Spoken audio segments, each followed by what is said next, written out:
Hi there. I think we're live. We're live everywhere. Yes, we are. Yay. Happy Friday. I thought I wasn't going to be able to do this today because we've been without internet, like plugging in at the wall internet, even not just Wi-Fi, for 2 days. And so I'm hotspotting right now. And I think it's working thanks to the wonders of data and hotspots. I've got a lot to cover today. And so I'm going to jump right in. But okay, before I do, okay, I'm just like a squirrel, right? A lot of people have asked me about these pictures behind me. And if you're on Instagram, you can't see it on the other channels on Facebook and LinkedIn and YouTube. But on Instagram, you can see like I've got like something right here. Like, what is this? So I've got one of those desks that is like a sitting or standing desk, but it's like motorized, right? So it goes down, it goes up. It's like really wonderful. I invested in this a number of years ago when I started my business.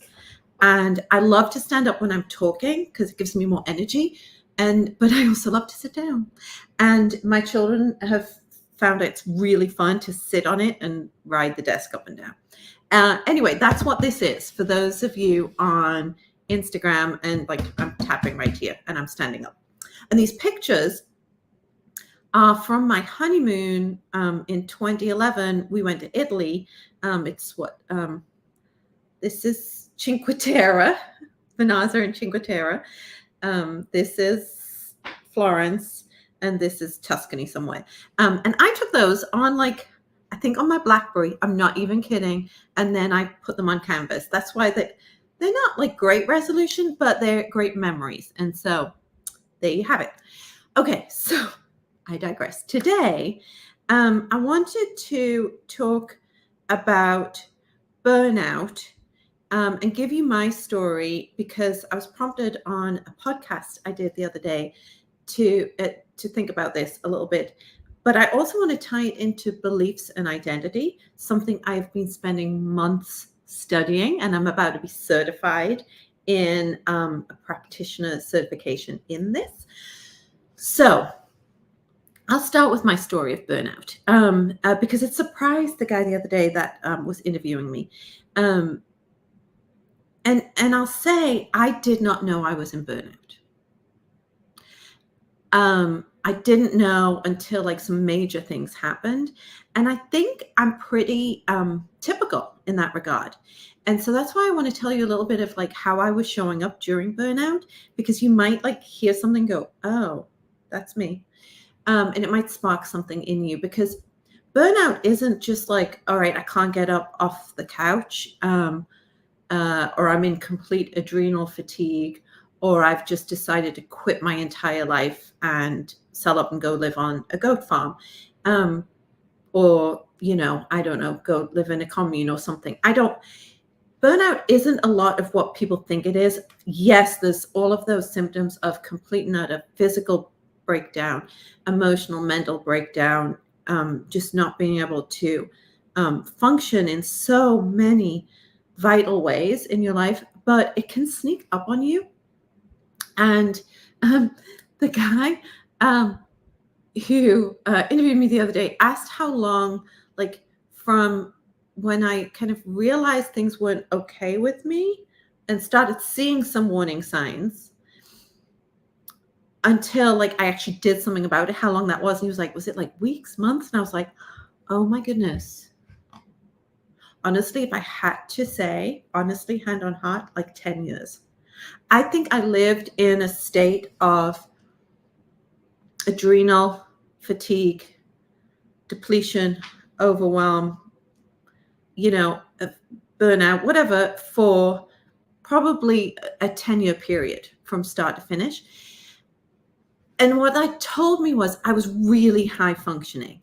I was showing up really well for someone who was slowly starting to break down on so many levels, physically, emotionally, mentally.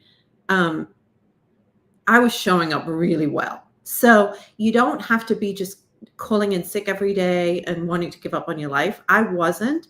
I was showing up happy with a smile. I was dressed. I was wearing heels. I was doing amazingly at work. I had titles. I had great money and bonuses. I was taking on a lot. I had this, a lot of moving pieces. I got married during that period of time. I had a baby during that period of time. We bought a beautiful home. We traveled. We did all of these things, all while I was kind of ignoring some of the signs, and just pushing through. And the reason was because that was just all I knew. And it was what I was seeing other people do. And it seemed like it was a weakness if I gave in to some of it. I think was what I thought, right? If I give in to some of this, it's a weakness. So um wanting 8 hours sleep a night, who gets 8 hours sleep a night? That's ridiculous. If I'm supposed to do well at work, like I need to work late tonight and get up early tomorrow and get there and get to the gym first and do the thing and do the thing and do the thing. Ignoring health stuff. Like I had like an ulcer at one point. I had a stress rash at one point. I had chronic migraines. I gained a lot of weight during that period. I wasn't eating very well. I was drinking quite a lot. I felt that feeling in my stomach a lot. I felt like I was constantly kind of on an adrenaline rush, and I would wait for that adrenaline rush to come. There was so many little things that now that I'm living kind of in an optimized, healthy way, that I realized at the time was not optimal, was not the way my body deserves to be treated. I likened our bodies the other day to a piece of office equipment, right? Sometimes we just don't take care of them. And I actually realized I was taking care of my printer better than I was taking care of my body. Like I'd put ink in it, I'd put paper in it, and then press print and expect it to print, right? What if I stopped putting ink in it and stopped putting paper in it and still kept pressing print? I could do that all day long. It's not going to print anything, right? I was treating my body that way. And slowly but surely, I was getting frustrated at myself and my body for not being like strong enough or being able to push through, or for the days when the migraine took me down, or the days when I realized that eating a salad and going to the gym hadn't got weight off me. And so there are so many ways that it can show up. I started procrastinating a lot. I started avoiding a lot. I started panicking a lot about things. I started multitasking a lot, thinking that would be better. I said yes to a lot of things, thinking that was me being productive. Um, and all of this led me to a state of chronic fatigue, and health issues that I couldn't ignore anymore. And also, and I talked about this the other day, I got to the place where I just didn't care. I just wanted to not care about some things. That's not a way to live optimally. That's not a high achiever's way to show up. That's not how I'd always shown up. And so I lost myself a bit. And I've learned during the work I've been doing in beliefs and identity, like my identity and my belief system became this, like I had to push through. I had to keep going. I didn't have time to get 8 hours sleep. I didn't have time to do a breath work or a meditation. I didn't have time to eat lunch some days. I didn't have time to go to the bathroom some days. Like that was inconvenient. Inconvenient. So I'm not going to drink water that will get me up away from my desk because that's inconvenient. My identity became I'm the one that can get it all done. I can get it done faster. Look at me. Look, like, yeah, I would give myself a pat on the back for all of the things I was juggling, even though I was dropping balls here and there. And so it became part of who I was. And I didn't know that that actually wasn't who I had been. And I didn't like this version of myself because it wasn't me living my best life, living the life I deserve to live. And thankfully, these wake up calls came and I listened finally. I didn't listen for a long time. I didn't listen when I was 8 months pregnant and kept getting sent to the emergency room because I'd been pulling all-nighters working. And then I go back to the office after the emergency room. I didn't listen then. I didn't listen when my doctors were telling me that this wasn't normal. And so if there are some things in your life that you just kind of like, oh, but everyone around me is doing this, even though it doesn't feel right to me, Start listening to your doctor, start listening to the people who love you, start listening to that inner guide in your body that's telling you maybe this isn't right. Um, and decide to do something about it. Because what I know now is you can very quickly change a belief you have about who you are, become a new person, have a new identity, and then thrive. And it doesn't have to be hard, and it doesn't have to be complex, and it doesn't have to add more to your plate. It really doesn't. Hi, Sandra. My dear friend just joined from Spain. Hi, hi, hi, hi. I'm waving to you. And so all of these things, if any of it has resonated with you, and I'm already over time, like I always do, if any of it has resonated with you, if it stirred something, hi, if it stirred anything in you, or you think it's just not sitting right, she said that thing, and I don't like it. I don't like that she said, that she didn't have time to eat, because I don't have time to eat because I've got clients who need me, and I've got this, and I'm very important. And if that's prickled you a little bit, if anything I've said has prickled you or got you thinking, oh my goodness, that sounds like me or my life, then take a beat, take a minute and think, is this how I want to continue living? Can I continue living like this? In 10 years, can I keep showing up at this pace? Because I don't want you to put off living an optimal, healthy, fabulous life for retirement, or when you have more money in the bank, or any of that thing. You can start doing it now in your current career. You don't have to quit your job either. That's the beauty of this. But starting small by recognizing that maybe things are a little off, and you deserve to live more optimally, and you don't have to sacrifice everything for the career, for the client, to keep all of those balls in the air. It's the first step, and it can be simple and easy.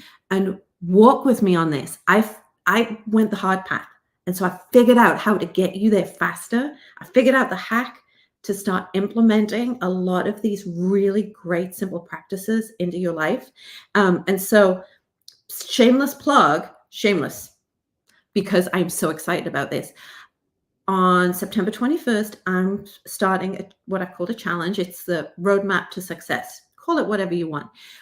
I'm going to be coming to you every day with a tip, a technique, a lesson, a practice that will help you successfully build micro habits day upon day upon day. Maybe look at your life, maybe reassess something, and start to put you on the track to reclaiming your health, your well-being, your goals, your dreams, your purpose, reclaiming who you are, and doing it with these small little micro steps that will have you feeling better, that will have you showing up in your life, your career, for your family, for your loved ones, for your friends, showing up with a bit more energy day upon day upon day. And we're going to walk side by side every day. We're going to take our time with this. You're going to slowly integrate this and make it part of who you are. Start to slowly change that little bit within you. If you've been dying to go back to the gym, let's figure that out. If you've been dying to reconnect with friends and you just think you don't have time, let's figure that out. If you've been dreaming about picking up a book and just sitting there and reading, but you don't think you have time, let's figure that out. There are so many ways for you to start optimizing your life, and it will be individual to you. And you can have me in your ear. It's not going to add time to your day, because on your drive, on your dog walk, while you're getting dressed for work, you can have me in your ear, and you can go back and listen to these recordings and start to slowly change how you show up every day, because you deserve to be in a thriving career or business, to be living in this healthy, vibrant body with beautiful relationships, with an enriched, beautiful life. You deserve to have all of those things now, not when you retire, not when you've got more money, not all of these things. So please, I've put the link everywhere. Join me in my challenge. Message me if there's any of this that resonate with you and you just want to talk. I've got free calls that you can get on my calendar for. And I hope it's sparked a little bit of curiosity in you on what you can do to elevate your life and optimize your life just that little bit more each day. without making it hard. And let's make it fun. I wish you all a beautiful weekend. And I'll be back here next Friday. And yay, the internet gods helped me today. I just send you all my love. Have a great day. Bye.